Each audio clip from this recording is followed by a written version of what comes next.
19º sábado del tiempo ordinario, agosto 14, San Maximiliano Kolbe.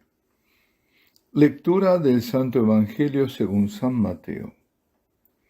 En aquel tiempo le presentaron unos niños a Jesús para que les impusiera las manos y orase, pero los discípulos los regañaban. Jesús dijo: «Dejadlos, no impidáis a los niños acercarse a mí. De los que son como ellos es el reino de los cielos». Les impuso las manos y se marchó de allí. Palabra del Señor. En este breve evangelio Jesús impone las manos a unos niños. Le habían traído a niños para que el Señor los bendijese. En concreto, dice este pasaje que se los llevaron para que les impusiese las manos y orase por ellos. La imposición de manos sobre la cabeza es signo sagrado. ¿De qué? De transmisión del poder de Dios. Y esto lo vemos en la Sagrada Escritura en distintos momentos, como gesto, por ejemplo, cuando se oraba por una persona, que es el caso de este Evangelio, o se lo hacía, o además para conferirle a la persona una gracia. Por ejemplo, la absolución de los pecados, o la curación. O sea, es signo por el cual se vehiculiza la bendición o la acción de Dios, para que se funda sobre quien la recibe, el Espíritu Santo. Como cuando en una ordenación sacerdotal el obispo reviste a la persona de un ministerio sagrado. El gesto de la imposición de manos también es parte del rito de la confirmación, aun cuando la unción es la que hace al sacramento. También es signo de fusión del Espíritu Santo sobre una cosa, como cuando el obispo ora sobre los óleos santos en la misa crismal.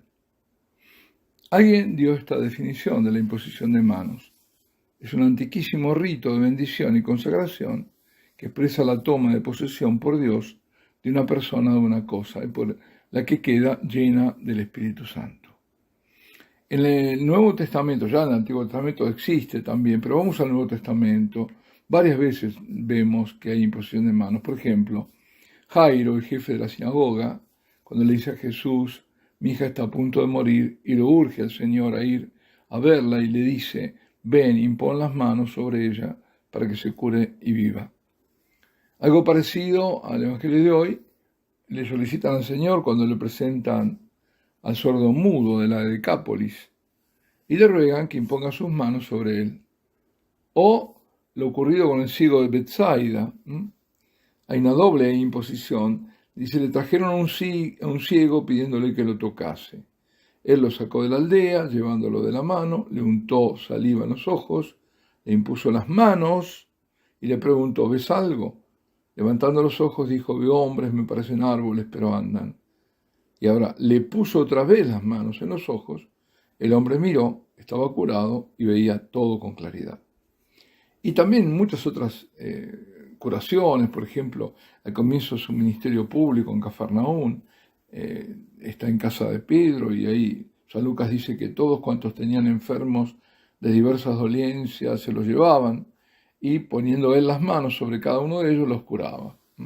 También resucitado, cuando envía a los apóstoles a todo el mundo a anunciar la buena nueva, y dice que a los que crean impondrá las manos a los enfermos y quedarán sanados. Recordemos que Pablo fue curado cuando Ananías le impuso las manos, y él también impondrá sus manos para curar. Y además hay más casos, como cuando Pedro y Juan imponen las manos a quienes habían sido ya bautizados. Esto fue en Samaria, o Samaria, y al imponerles las manos recibieron en forma ostensible ese Espíritu Santo. Está en Hechos 8:17. Lo mismo sucedió con los discípulos de Éfeso, cuando Pablo les pregunta: ¿recibisteis el Espíritu Santo al aceptar la fe? Contestaron: ni siquiera hemos oído hablar de un Espíritu Santo. Y él les dijo: entonces, ¿qué bautismo habéis recibido? Respondieron: el bautismo de Juan.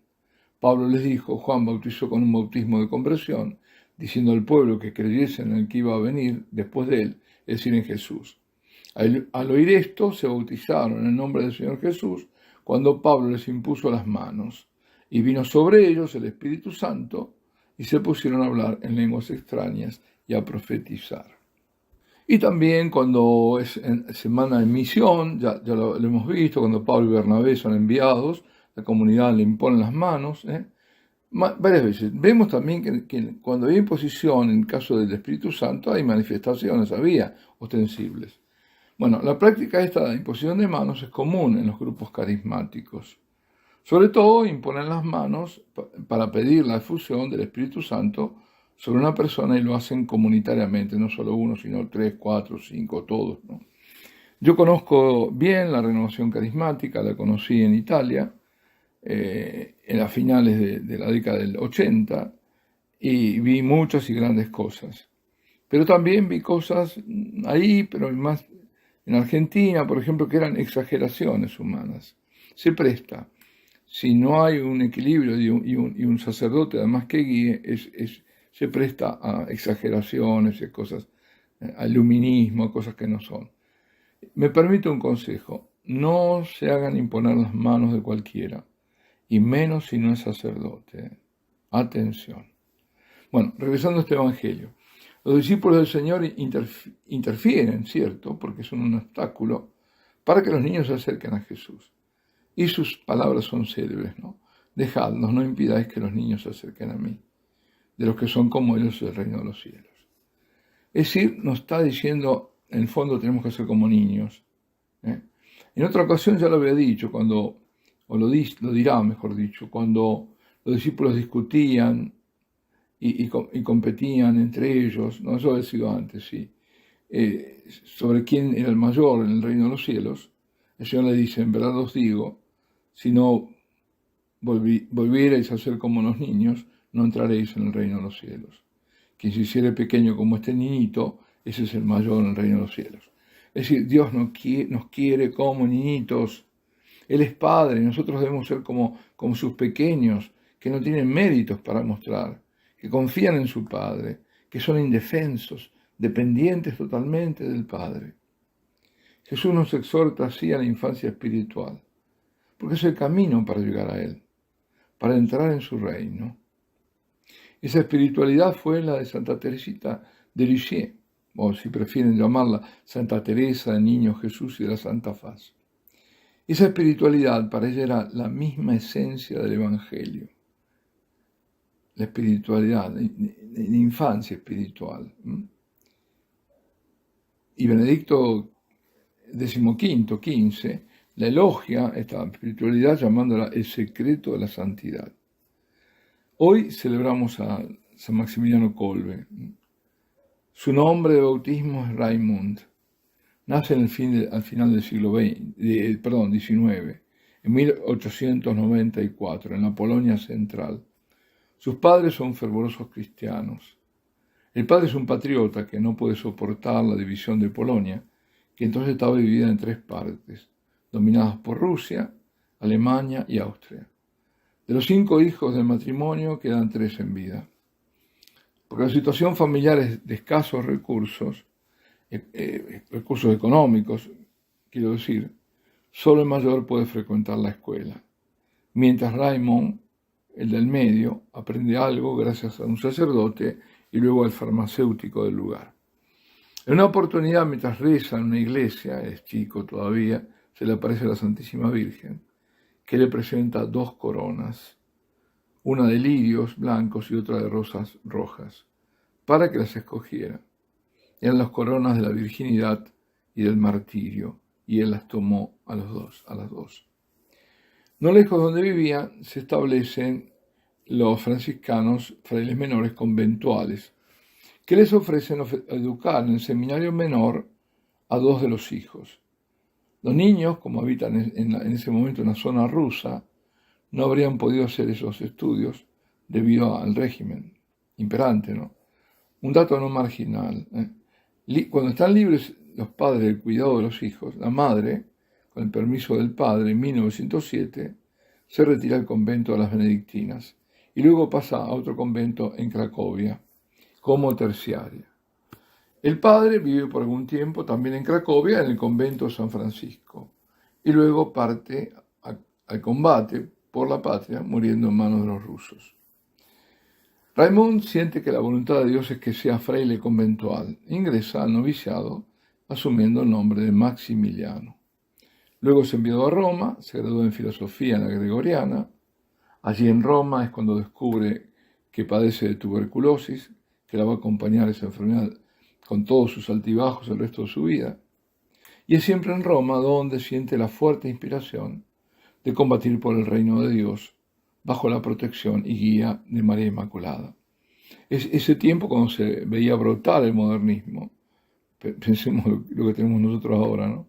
La masonería y también los movimientos totalitarios, tanto de derecha como de izquierda. Con el permiso de los superiores, da vida al movimiento, a la milicia de María Inmaculada, cuyo fin es renovarlo todo en Cristo por medio de la Inmaculada.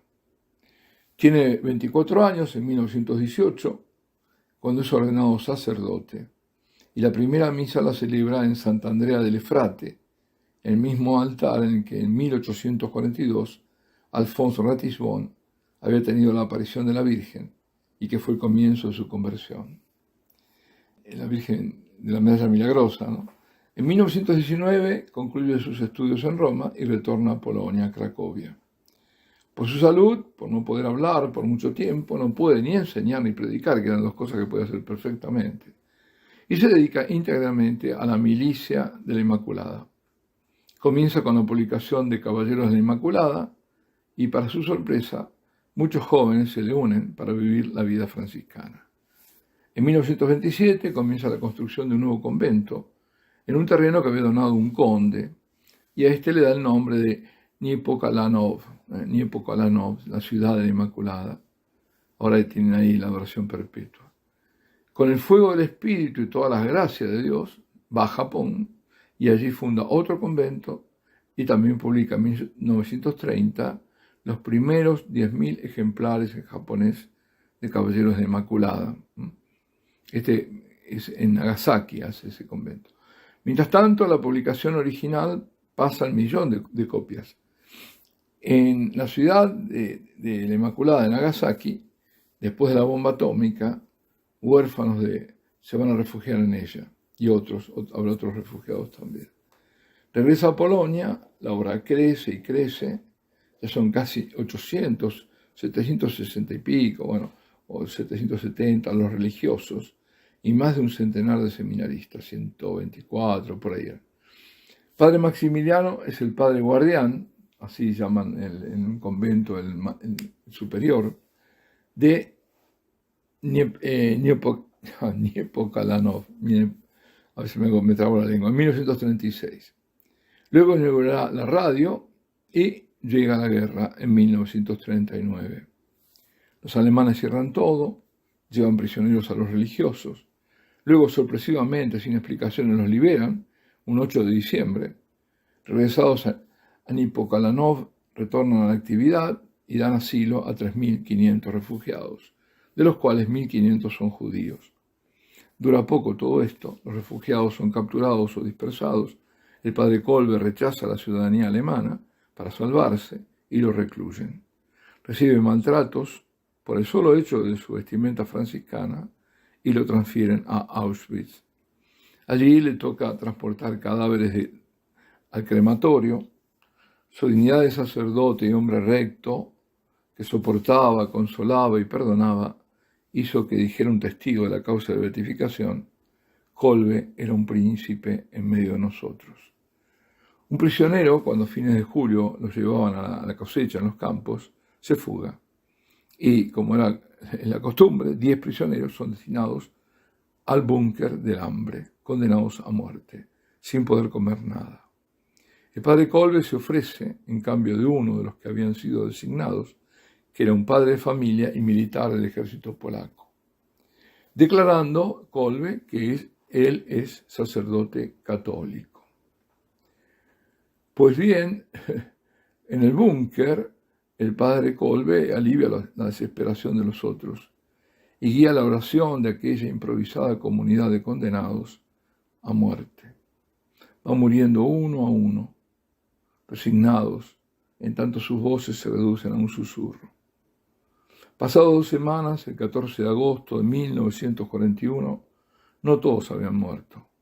Entonces los SS deciden acelerar el fin inyectándoles fenol en las venas. El padre franciscano Maximiliano María Kolbe extiende el brazo pronunciando sus últimas palabras: Ave María. Al siguiente día su cuerpo es quemado en el horno crematorio y sus cenizas se mezclan con los otros condenados. Muere como mártir de la caridad. El Santo Papa Juan Pablo II lo llamó patrón de nuestro siglo difícil.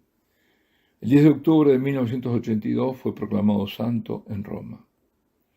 Además de su memoria que custodia la Iglesia y de su ejemplo, queda su obra. La milicia de la Inmaculada está presente en todo el mundo. El total de miembros son de alrededor de 4 millones de inscritos. Las 2 ciudades de la Inmaculada, en Polonia y Japón, siguen activas. Los franciscanos de la Inmaculada, lo han escuchado, que fueron fundados en el posconcilio por el padre Stefano Maria Manelli, reconocen en el padre Kolbe un modelo a seguir para la acción evangelizadora al servicio de la Santísima Virgen. Los franciscanos de la Inmaculada es una familia religiosa, con frailes, hermanas, laicos. Desde hace 8 años que están padeciendo una gran prueba, pero confían en la poderosa intercesión de la Santísima Virgen. Pidamos por ellos. Alabado sea Jesucristo, Ave María Purísima. Y la bendición de Dios Todopoderoso, Padre, Hijo y Espíritu Santo, descienda sobre vosotros y permanezca para siempre.